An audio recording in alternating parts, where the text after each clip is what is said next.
Public ऊपर जाएगी और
जय बोले जी।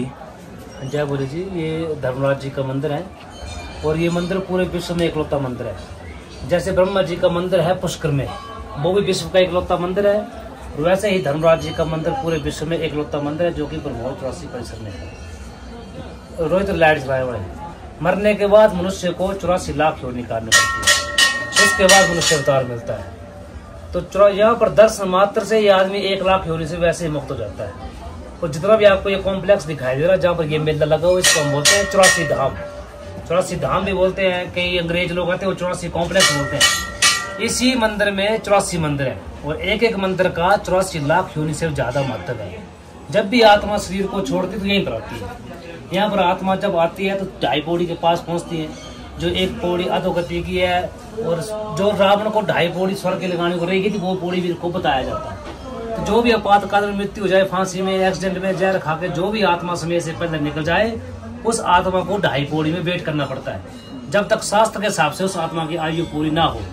तो एक बिहार है, बिहार में गया नाम की जगह है, वहां पर गति करवाई जाती है। उसके बाद आत्मा 2.5 पौड़ी को क्रॉस करके चित्रगुप्त जी के पास पहुंचती है। तो चित्रगुप्त जी के पास आत्मा के पांव के निशान दर्शाए हुए हैं, 4 वेद 4 दिशाएं दर्शाई हुई हैं, पुस्तिका दर्शाई हुई है। वहां पर आत्मा खड़ी होती है और जो आत्मा के जो पांव है वो ऑपोजिट साइड है, क्योंकि आत्मा के पांव हमेशा उल्टे रहते हैं।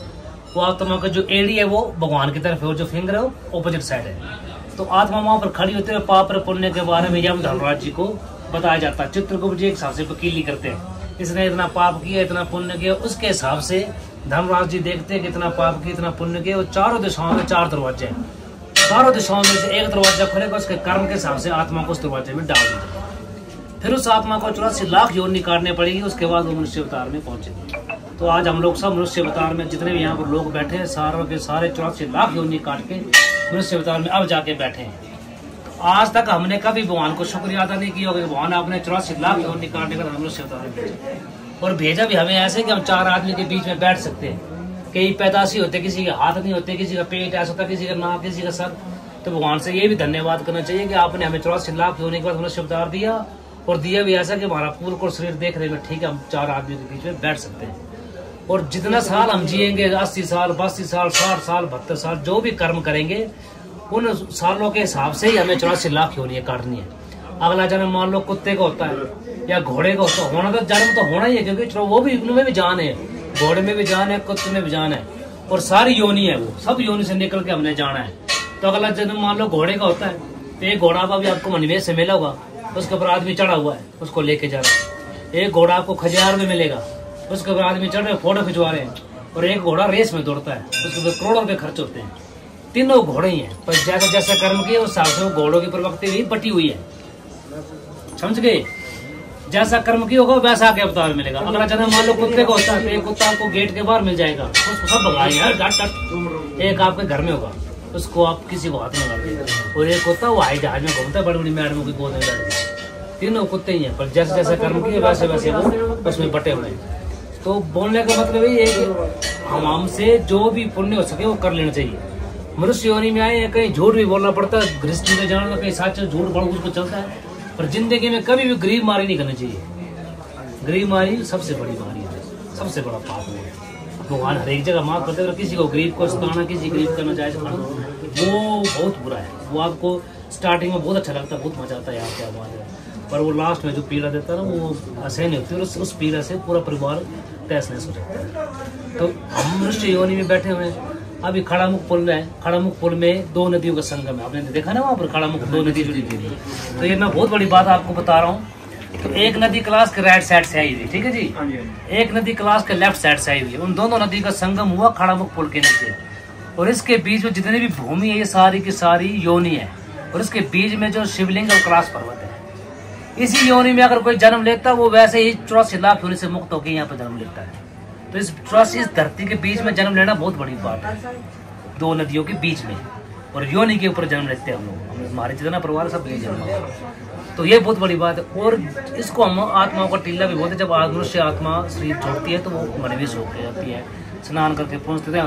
तो जिस आदमी ने अपने कुल प्रोत को जूता दान की हो, तो गरुड़ पुराण के, मैं नहीं बोल रहा हूँ, ये गरुड़ पुराण में सुनना आप, वो मैंने लिखा वो बहुत। तो गरुड़ पुराण में बोला हुआ है कि वहाँ पर खड़ामुख पुल के पास एक पोल लगता है, जिस आदमी ने अपने प्रोत को जूता दान किया, भले 1 रुपए का जूता दान किया, मैं नहीं बोलता कि आप 10,000 का जूता दो, 5 का दो, भले 2 रुपए का जूता दियो, पर देना किसको, जो आपका कुल प्रोत है, तो वहाँ पर जूता मिलता है। तो वहाँ पर जैसे जैसे कर्म किए उस हिसाब से कांट पुल लगे होते हैं, कांटों के पुल, सोने के पुल, 4 धातुओं के पुल, सिंपल पुल, हर एक वैसे ही है सुविधा, लग्जरी। जैसे अभी तो हम बेईमानी करके लग्जरी लाइफ जी लेते हैं, लग्जरी घर, लग्जरी गाड़ियाँ, पर हमारे जो कर्म होंगे ना वो मरने के बाद हमें लग्जरी लाइफ देंगे।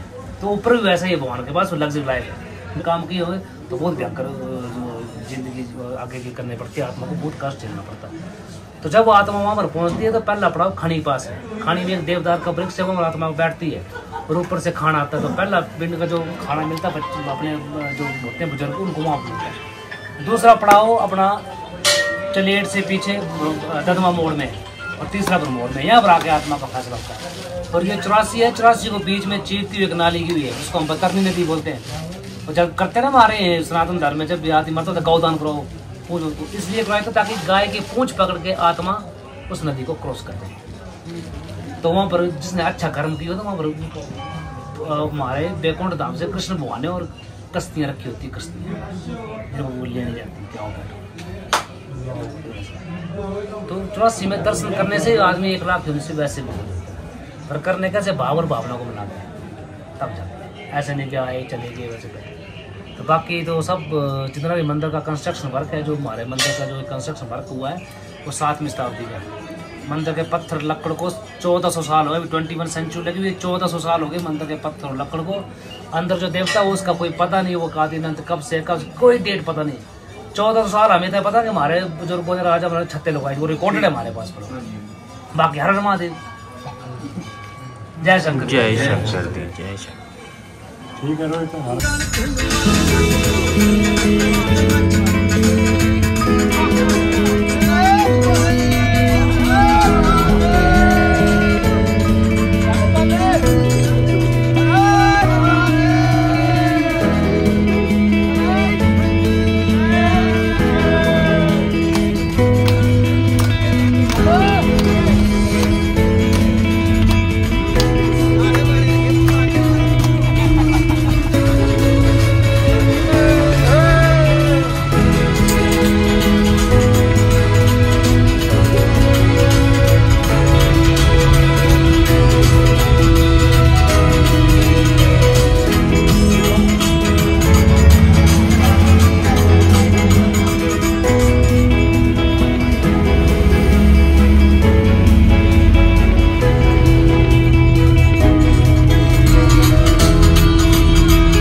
बोला